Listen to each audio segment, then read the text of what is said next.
I'm going to get comfortable. Today is day 2 of Meet Me by the Christmas Tree. So I have my handy dandy Kindle where I can make things big. And I'm going to table contents. I'm all kinds of nervous here. Okay. All right. I am going to pause for 1 second. Nope, I think I'm good. So I'll go ahead and just start the story. Okay, so this is, we're going to pick up from here. And the last time we read, we had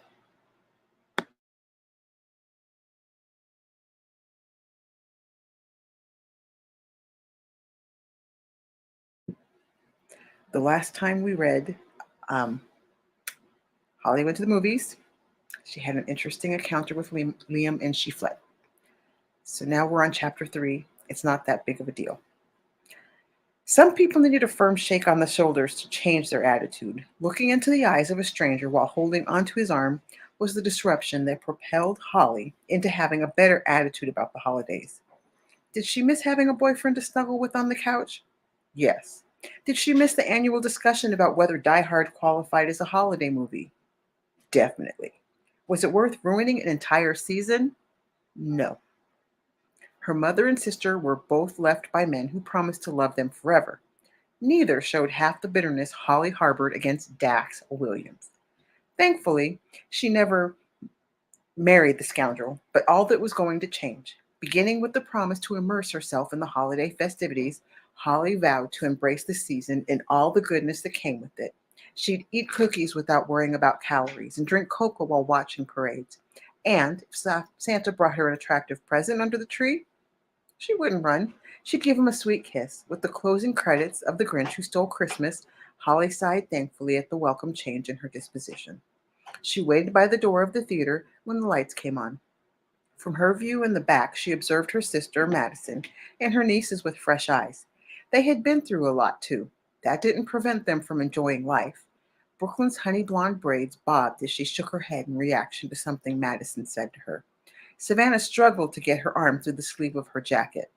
Holly took that as her cue that things would progress quicker if she joined them. She pulled on her black wool pea coat and headed toward the middle of the theater to help her sister with her nieces. Madison grinned when her eyes connected with Holly's. I thought your movie got out later than ours. After being away from the situation, Holly saw the humor in it. Let's say the plot line was a little too intense for me. She shrugged. I didn't realize I startled so easily. In response to Madison's raised eyebrow, Holly murmured, I got scared and ran out of the theater, okay? Madison bit her lip and tightened her jaw to hold back the chuckle. Did I hear correctly? I would have sworn I heard you say, it's not that big a deal. A warmth rose in Holly's cheeks. She stepped to the side to make room for Brooklyn, who was singing, You're a mean one, Mr. Grinch. It helped that she learned the word for the upcoming Christmas program. Just don't tell Mom. Holly was in her 30s. Since she was the youngest and hadn't married, their mother still used her to try all the pop psychology methods. Sometimes they helped Holly work through a situation. Most of the time, the concept was too ridiculous for Holly to consider. The latest was her mother's suggestion that Holly binge watch comedies. She insisted that the laughter will clean away the negativity. Holly, who had been on a steady diet of suspense and thriller books and movies, found the idea more than she was willing to try. I won't have to. Madison tilted her head toward her nieces. She zipped Savannah's coat, kissed her on her forehead, and stood and put her arms through her camel-colored duffel coat. Madison accented the coat with a long red scarf and an angel pin. Madison, Holly, and their cousin Ariel had several angel pins to decorate their clothing. The grandmother Betty gave them as gifts. The silver pin with sapphires around the angel's wings brought Holly back to when Madison got it. This angel came as a bridal gift. Here's something old and something blue. All three of the women marveled at how it looked like it could come to life and flitter around them. Madison tried to return it after the wedding. Grandmother Betty wrapped her hands around Madison's that still held the pin. It used to bring me messages. Some were to remind me that someone loved me. Other times it told me to love others. They hugged, and Madison promised to cherish it.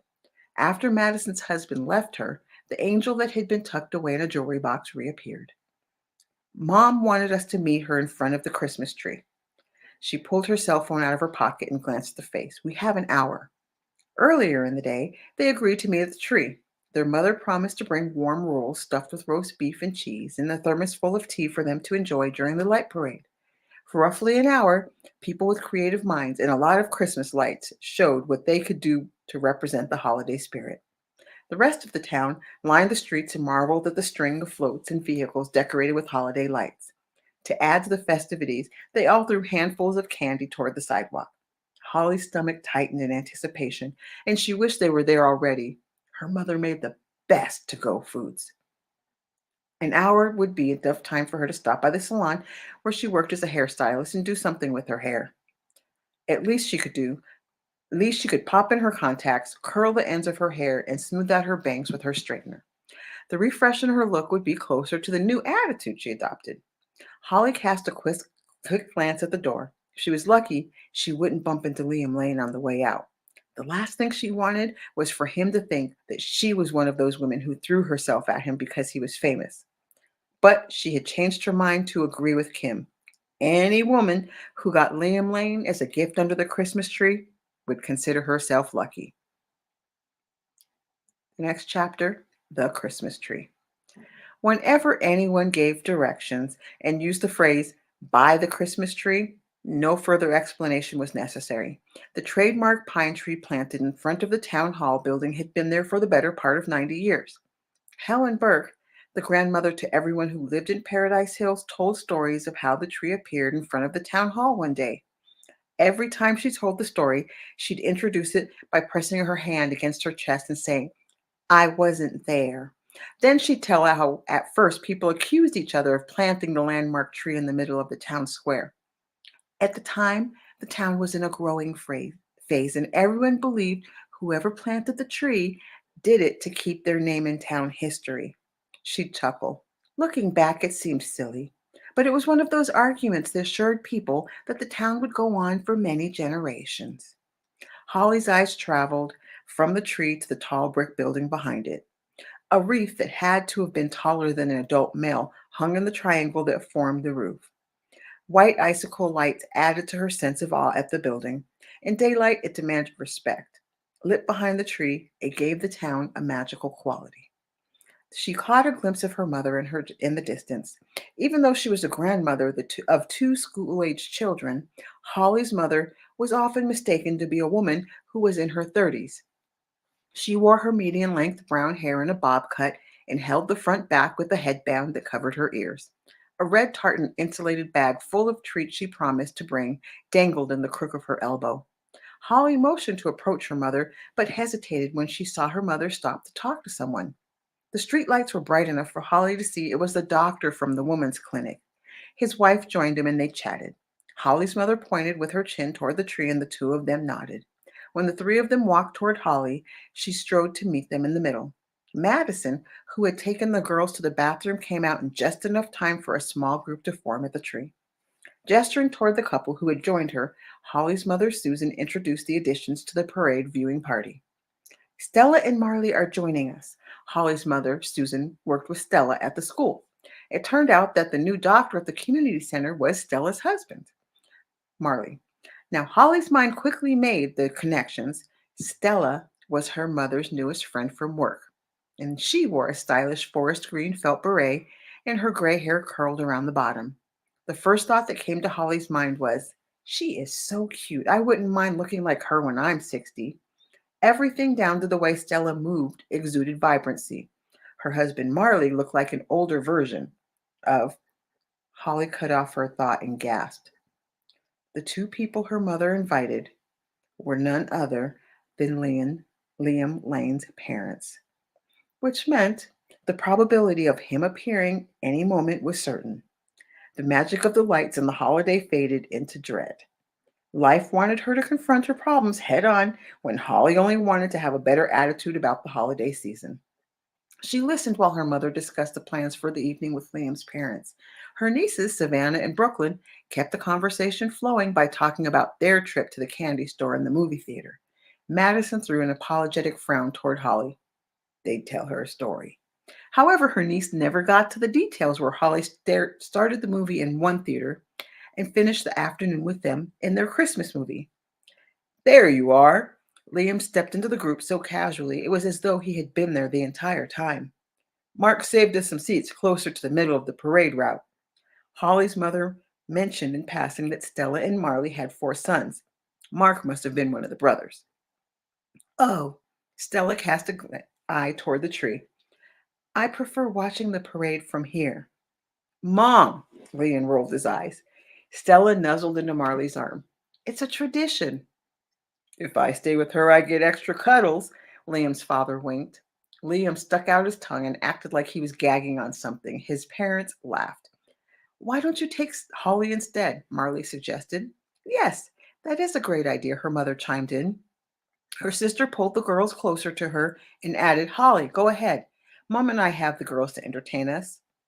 You're trying a little too hard to get rid of me. Holly frowned. She tried to remember if she told her sister about grabbing onto Liam's arm.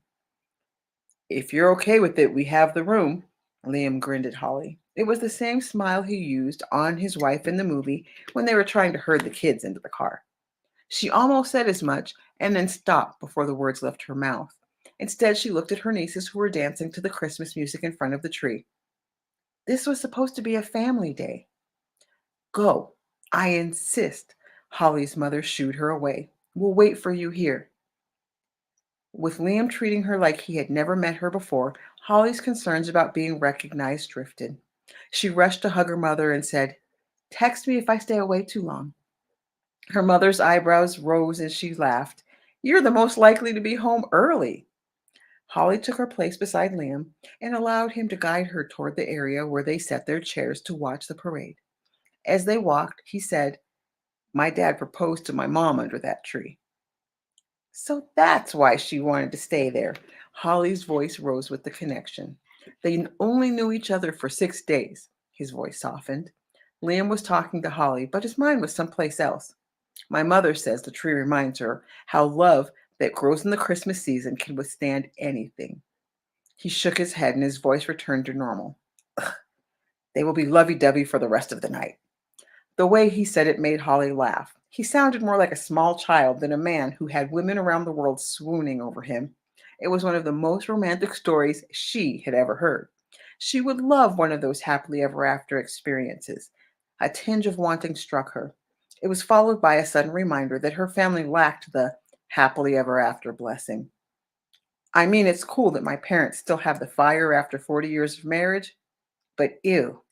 Holly laughed even harder. What about your parents? How do they get along? They don't. Holly focused on her feet and kicked at a mound of snow in front of her.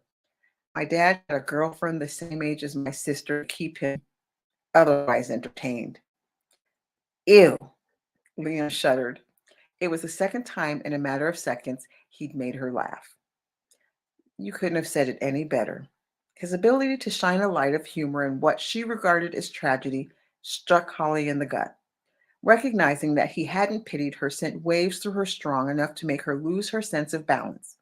When she was in college, she took a trip to the beach in San Diego. The first time she stepped on the shore and the current pulled at the sand beneath her feet, Holly jumped back. To her mind, the ocean drew her to the depths of the sea, one grain of sand at a time. She figured out it was the sand beneath her feet that created the sensation. This time, a different current pulled at Holly. It didn't make sense. She wore her winter clothing and her feet were covered by her boots. But she had that same feeling that the unseen current was pulling her in. Holly stopped for a minute to catch her breath. Are you okay? Liam's eyes scanned her body. Yes, I lost my breath. It's probably all the excitement. Holly straightened to regain her composure. I love the light parade. The different way people took strands of light and made magical displays boggled her mind. In the distance, they heard the cadence of a group of drums. Liam reached for Holly's hands. We're almost there. He pulled her along, and she followed. He squirmed his way through the gaps in the crowd to get closer to the parade. In front of the curb, his brothers had three chairs between them. You can sit here, Liam pointed at the seat in the middle. After Holly sat, Liam lowered himself onto the chair beside her. Holly, this is Mark. Mark, Holly is joining us because Mom and Dad, Mark, who looked like an older and wiser version of Liam, finished his sentence, are at the tree. Something behind his eyes dampened the sparkle of laughter. Holly could tell that despite the small crowd around him, Mark was lonely or very sad about something. The small group of people in the chairs to the right and left of Liam laughed quietly at Mark's comment. A thin grin formed on his lips. Maybe one of us will be as lucky as our father.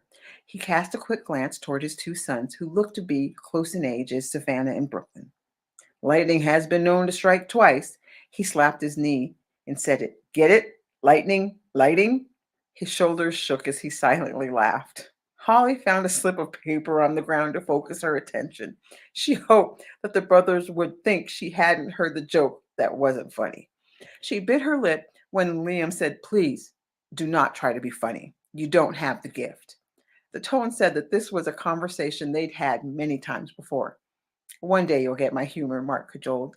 I get it all right. The smile in Liam's voice warmed Holly's heart. He nudged Holly with his elbow. I bet you never expected a comedy show when you agreed to join us. Holly thanked her lucky stars. Liam didn't recognize her. She had held on to him for only a couple of seconds. The interaction most likely meant more to her than him. The moment changed her outlook on life. It was time to forget about the suspense movies and heroes and focus on the happier things. She had a supportive family that made the best of their circumstances. They always came out of their problems on the sunnier side of the metaphorical mountain.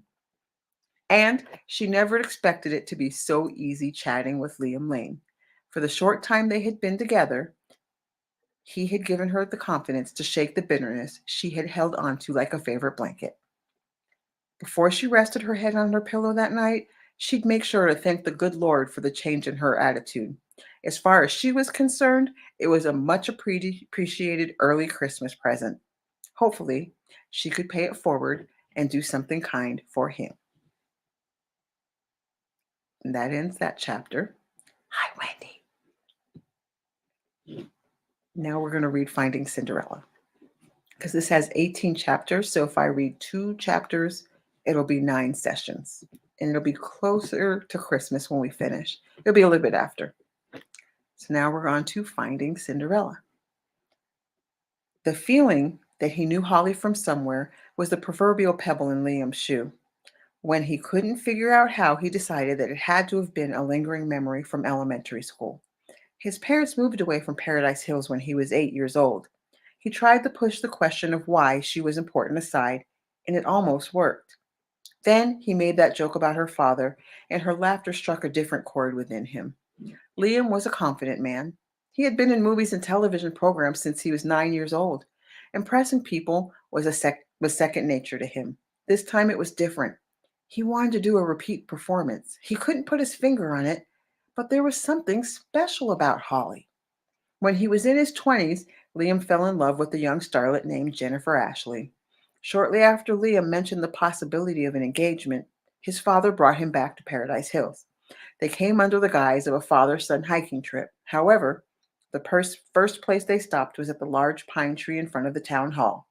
Liam's father said he wanted to stop by and see an old friend. Liam could have caught flies with his mouth when he saw his father tap on the trunk of the tree and say, "Good to see you." He didn't know what he would have done if his free-spirited father hugged the tree. Thankfully, his father said, "I proposed to your mother under this tree." He stepped back to admire the height. With his eyes trailing the branches, he said, "It was magical. The day I met her, I knew she was the one. We hit it off right away." You can't see it now, but your mother had long, thick Disney princess hair and curves that could stop traffic. And she was so kind. Every time we got together, I dreaded us separating. By this point in the conversation, Liam figured out why they were hiking in Paradise Hills. His parents never expressed disapproval of his relationship with Jennifer. However, he saw his mother's eyes wrinkled in concern when she thought he wasn't watching. "I told her we were meant to be together. He paused and pressed on a piece of bark that poked out from the trunk. It didn't budge. His father assessed the effect of the touch on his fingers and brushed them together to remove some dust. He continued with his story. In that gentle voice she uses when she doesn't want to hurt our feelings, she told me we didn't know each other well enough. I kissed her. He pointed to the ground, right there, and told her we had the rest of our lives to get that sorted out. He grinned. She said yes. Liam's father nodded as though he were entertaining a silent conversation. Thanks for allowing me the detour. Liam expected a follow up question that would address his relationship with Jennifer. He was ready to reply with a list of what he liked about her. But his father tilted his head in the direction of Main Street and said, I think it's time for your mother and me to come home. By the end of the trip, Liam broke off the engagement with Jennifer. His father never said a word about the engagement. Instead, he talked about buying a house big enough for the boys to come home to whenever they wanted. He also worked through ways to find a job before the move. In the quiet of the hike, Liam found he didn't miss Jennifer the way his father missed his mother. Something in his gut told him that finding the woman in the seat beside him would bring him the happiness his father and mother shared. In the meantime, he'd pass the time getting reacquainted with Holly. While Holly seemed shy, she also seemed at ease with Liam and his brothers and nephews in the front row of the parade. You would think that someone would tire of seeing lights. Her eyes sparkled with awe and appreciation of every float. When the fire truck passed by, one of the firefighters tossed a handful of candy and it landed in her lap. Open mouth shock gave way to a smile of delight. She scooped 3 of the 4 pieces of candy in her hands and held it out to Liam to choose a piece. He politely declined. I don't do sugar. She quirked an eyebrow at him. So you don't drink alcohol? That is different. You're right. She turned to offer the candy to the family behind her. They picked 2 of the 3 pieces in her hand, and she twisted back to face the parade. Alcohol has higher concentrations of carbohydrates. She popped the circular red and white striped candy in her mouth. Let each man choose his vice, and may he stick to them with confidence. Using as much money and as much energy as she had used to put the candy in her mouth, Holly rejected it. It was cherry. Nothing is more shocking to the senses than thinking you're getting one flavor to find out it's another. That's what you get for making fun of my vice, Liam cajoled. He liked how easy it was to fall into banter with Holly. The humor flowed effortlessly. In the short amount of time they had been together, they clicked. In the periphery of his mind, he heard a woman say to her friend, I lost my red sweater. His head jerked toward the vice to match the face to it. 3 people away from them, a petite blonde hunched into her friend. Like the woman in the theater, her hair was in one of those messy buns. Liam wasn't sure about her glasses. He would have sworn the girl in the theater had black rimmed Ray-Bans. Then again, he knew a couple women in Hollywood who had several pairs of glasses and to match their outfit. It was possible that the trend made it all the way to small town Montana. Liam's heart pounded in his chest. The woman less than 5 feet away could be his one. Except Holly was sitting next to him. At first, he considered pairing Holly with his brother. Both were single, and Holly was the first woman who had not cringed at Mark's bad jokes. That had to be a sign something special was there, didn't it? He bided his time to find the opportunity to help Holly and his brother make a connection. In the meantime, he waited and watched the woman who could be his Cinderella. If she was the one, an opportunity would present itself. And that's the end of our second chapter. So I guess this is just a recording. And then I realized we have a basketball game. So I am going to exit out of this so I can go watch our boys play. And today is Saturday. So Monday, I will record the next 2 chapters. Have a great weekend. Yeah.